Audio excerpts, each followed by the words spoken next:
Yo guys, what is up? Max for Diablo 4 video, and today we're going over my updated Poison Slide guide. Now this is the build that I'm taking from the leveling process into World Tier 4 and now the end game, and it is absolutely crushing it. Before I show you the gameplay of this build, I just want you to understand two things. One, that I am missing the most important aspect for this build. I'm level 68. It hasn't dropped for me, and that is the Aftershock aspect that would allow our landslides to hit twice.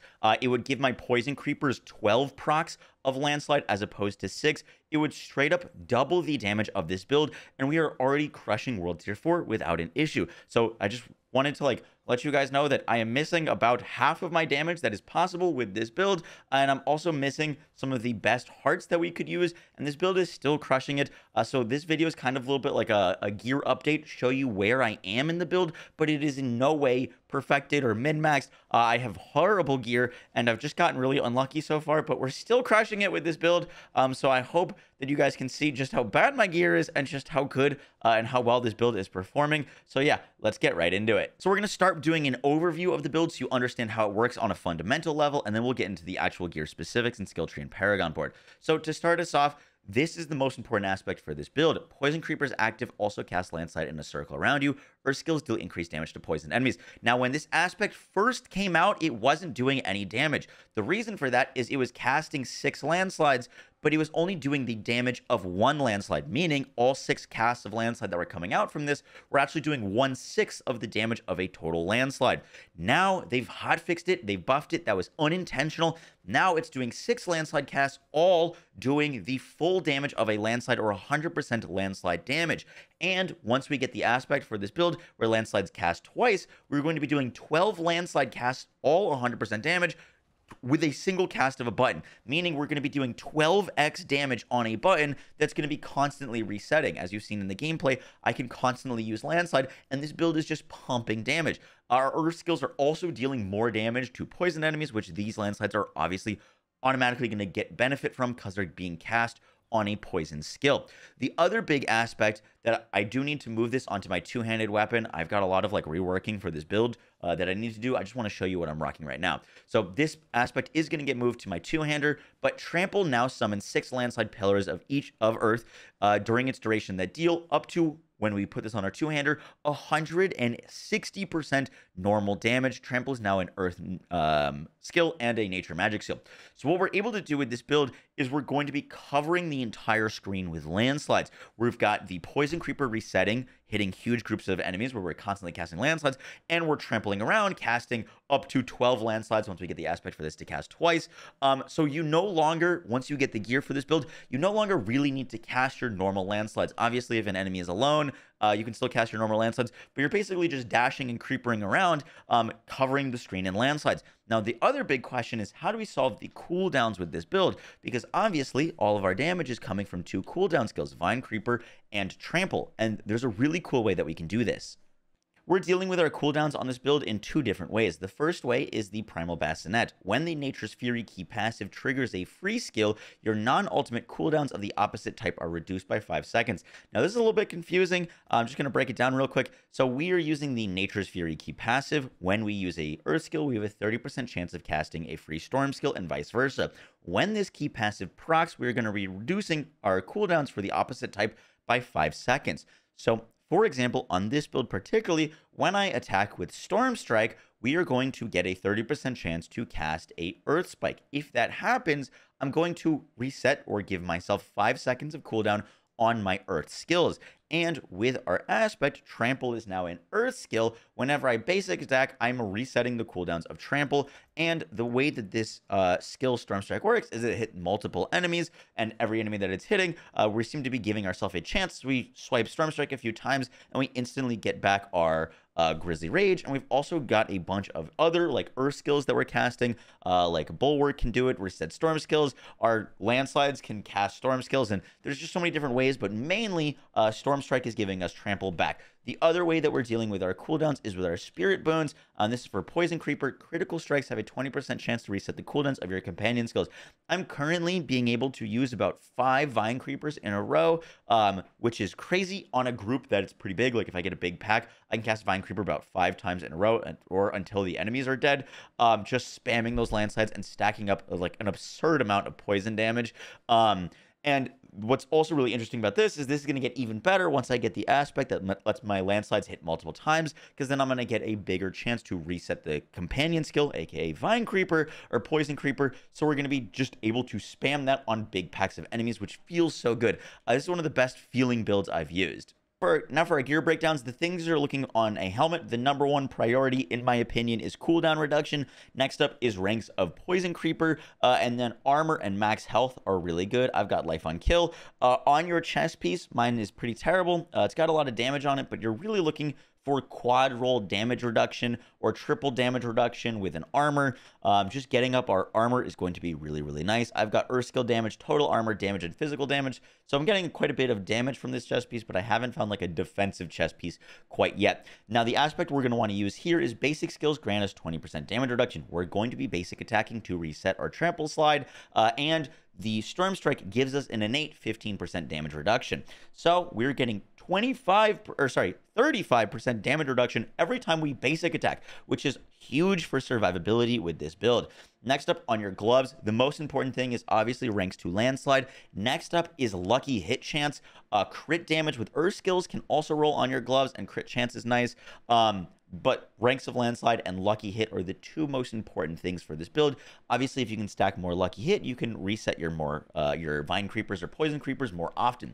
Next up on our pants, we're going to be using the disobedience. Yes, this was nerfed. Yes, it still is really good. I've got damage reduction from enemies that are poisoned, damage reduction while fortified, and damage reduction while injured. Quad damage reduction, damage reduction while as a werebear is solid. Armor, just you're really trying to stack up your chest piece and your pants as your big defensive pieces.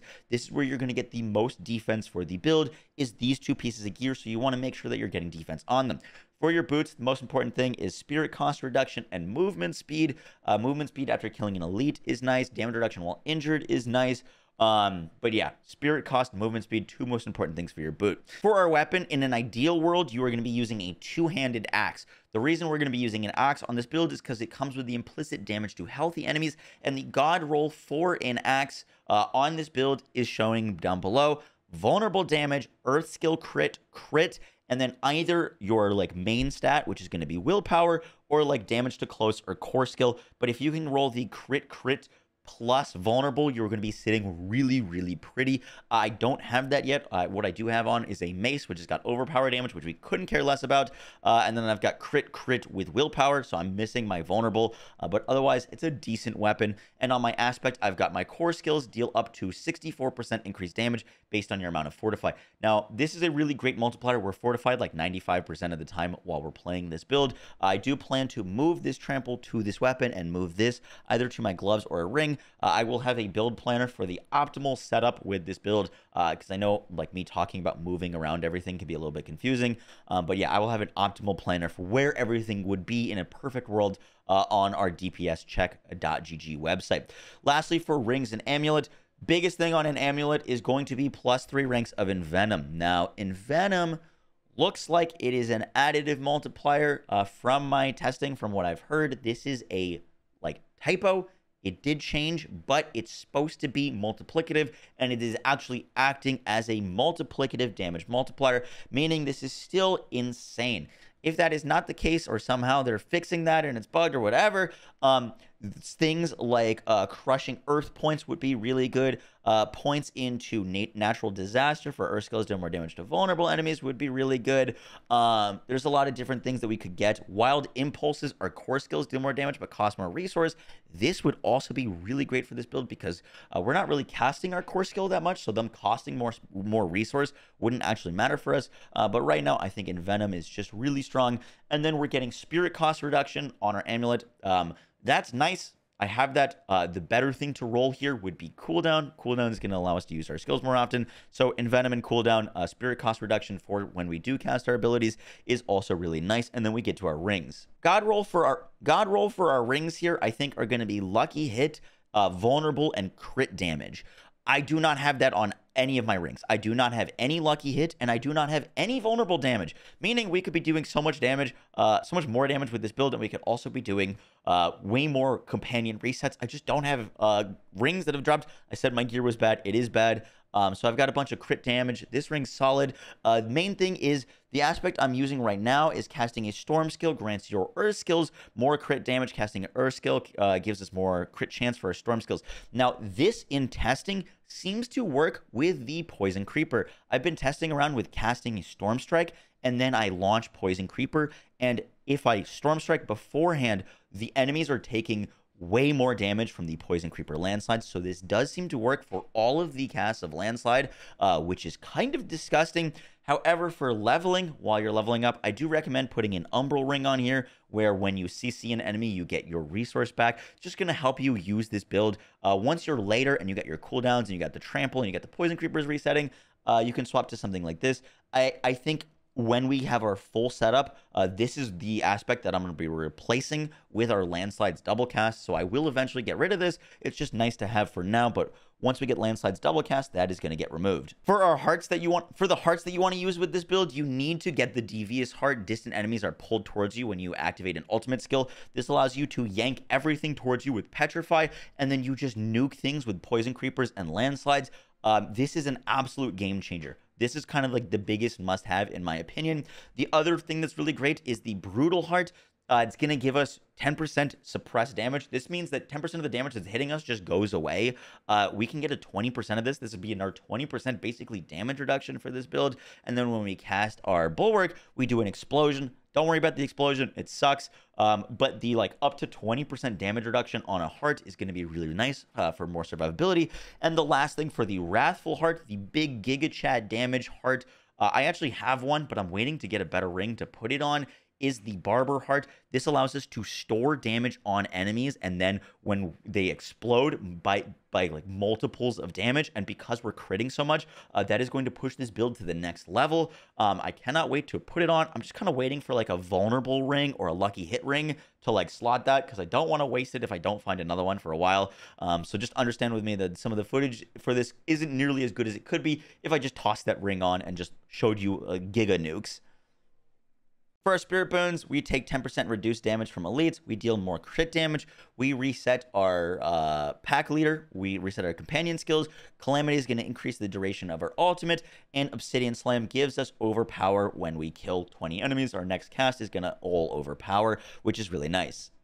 Now let's go over my skill tree, which I've made a few tweaks to push it from kind of like a leveling skill tree to now a more optimal endgame skill tree. So we've got Storm Strike, and Storm Strike makes enemies vulnerable. When we immobilize enemies with Storm Strike, we're also going to be getting our Terra Motes to give us guaranteed crits with our landslide. It seems that if we cast our Poison Creeper with a stack of a Terra Mote, all of the landslides that are cast during it are guaranteed critical hits, which is disgusting. So you're going to want to make sure that you're getting these Terra Motes and casting your Vine Creepers or Poison Creepers with that, so that they're dealing all those crits. More core skill damage is a no-brainer here. We pick this up later so that we can deal with the spirit cost, but a ton more damage for all of our core skills. Earthen Bulwark is going to give us Fortify, really nice survivability and Unstoppable here. These are new points. I didn't have these originally. We're going to get more damage reduction whenever we cast Earthen Bulwark. Kind of a must-have for later on in the game. Next up, I took points out of the Call of the Wild. We still got points into Poison Creeper, which is going to give us a bunch of poison damage. I really, really love this poison damage. If we're being like super, super optimal, we could focus a little bit less on the poison damage here. And I took points out of Nature's Reach. Just wasn't feel like it was doing too much, mainly because we're pulling enemies to us with this build to clap them. And so distant damage just wasn't really doing it for me. Then we got Trample. For leveling, absolutely 100% Savage Trample is the way to go. You could still use Savage Trample.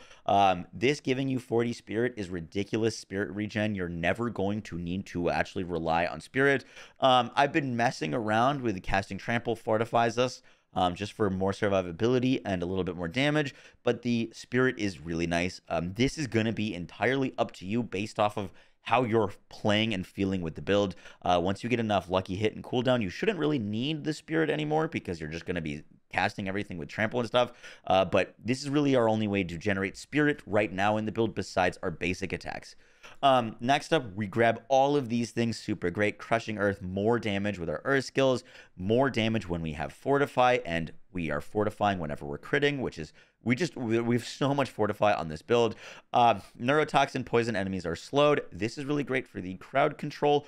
We've got Earth skills, deal more damage to crowd controlled enemies. So even though you kind of have to take this point, I think it's still a must have. Envenom is still really good. So I haven't fully tested this, but from what I've heard, is that this is multiplicative still. Even though it reads as an additive, it wasn't actually shadow nerfed. It just is more of a typo that this is still a multiplicative damage multiplier for our crit damage against poison enemies, which means it's still a must-have. If you weren't to have that, once again, Wild Impulses is probably what I would aim for on my amulet. And then we come down here, Petrify. Killing an enemy grants with Petrify grants us 25 spirit. This is a lot of spirit regen for us. It's going to allow us to cast all of our landslides as much as we want whenever we have this cast, and we get more duration of it. I did grab Resonance, which is new. Nature magic skills.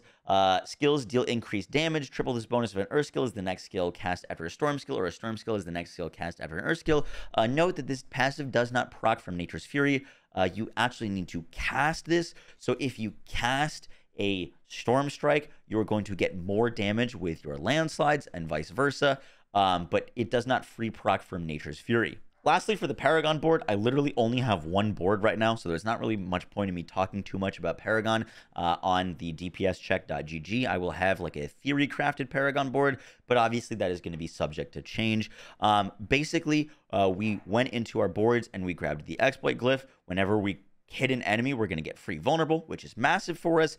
And then I immediately dove into the heightened malice. There's a lot of really awesome legendary nodes, but legendary nodes are the best thing to grab early because your glyphs, while really strong late game, while we're like level 60, we just don't have them leveled in much. So like this spirit glyph is what I would use next.